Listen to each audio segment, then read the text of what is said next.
जय श्री राधे कृष्ण। आइए आज आप सब जानेंगे वर्ष 2025 में हरितालिका तीज का व्रत कब धारण किया जा रहा है।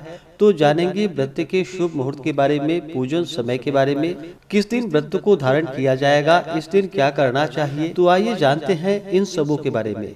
आप सभी भक्तों को हरितालिका तीज की ढेर सारी शुभकामनाएं। आप सभी के जीवन में भगवान भोलेनाथ माता पार्वती की कृपा से आप सभी को सभी प्रकार के सुख तथा समृद्धि की प्राप्ति हो। भाद्रपद मास शुक्ल पक्ष की तृतीया तिथि के दिन हरितालिका तीज का व्रत धारण किया जाता है। कहा गया है भाद्रश्य कजली कृष्णा शुक्लाचा हरितालिका। भाद्रपद मास की कृष्ण पक्ष में कजली तीज और शुक्ल पक्ष में हरितालिका तीज व्रत धारण करने के लिए बतलाया गया है। यह व्रत जो कि सौभाग्यवती स्त्रियों के लिए बड़ा ही पुण्य फलदायी माना गया है। इसे धारण करने से सुख सौभाग्य आदि में वृद्धि होती है, पुत्र धन आदि की प्राप्ति होती है तथा सभी प्रकार के मनोकामनाओं की भगवान शिव जी की कृपा से पूर्ति होती है। इस व्रत में विशेष प्रकार से जो कि भाद्रपद मास शुक्ल पक्ष तृतीया तिथि हस्त नक्षत्र हो तो उसमें यह व्रत बड़ा ही उत्तम माना गया है। इसमें मुहूर्त मात्र हो तो भी पड़ा तिथि ग्राह्य की जाती है, क्योंकि द्वितीया पितामह की और चतुर्थी पुत्र की तिथि बतलाई गई है। अतः द्वितीया का योग हमेशा ही निषेध होता है और चतुर्थी का योग श्रेष्ठ होता है। शास्त्रों में इस व्रत के लिए तृतीया और चतुर्थी तिथि का ही माने बतलाया गया है। द्वितीया और तृतीया तिथि प्राप्त हो उस दिन व्रत को धारण नहीं करनी चाहिए, बल्कि तृतीया और चतुर्थी तिथि मिल जाए वह व्रत धारण करना चाहिए। वह पुत्र की तिथि मानी गई है।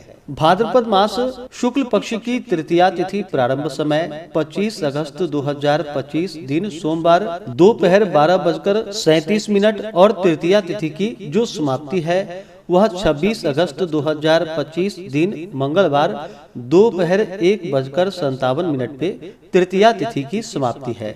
तो 25 अगस्त को जो कि द्वितीया और तृतीया मिला हुआ है, इस कारण से इस दिन व्रत धारण नहीं किया जाएगा।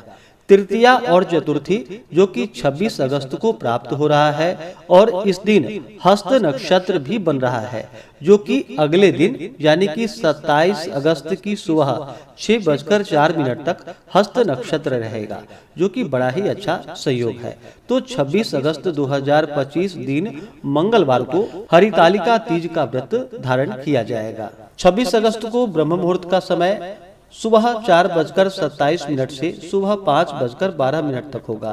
सूर्योदय का समय सुबह 5:36, सूर्यास्त शाम 6:23 होगा। प्रातः काल पूजा का शुभ मुहूर्त सुबह 4:49 से सुबह 5:56 तक होगा।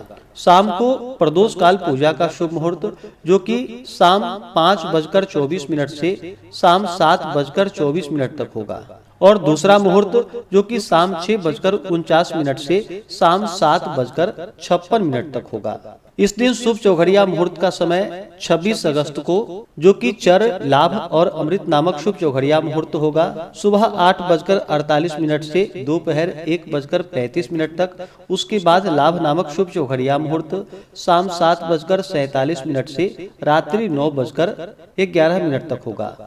उसके बाद शुभ अमृत और चर नामक शुभ चौघड़िया मुहूर्त रात्रि 10:35 से रात्रि 2:48 तक होगा।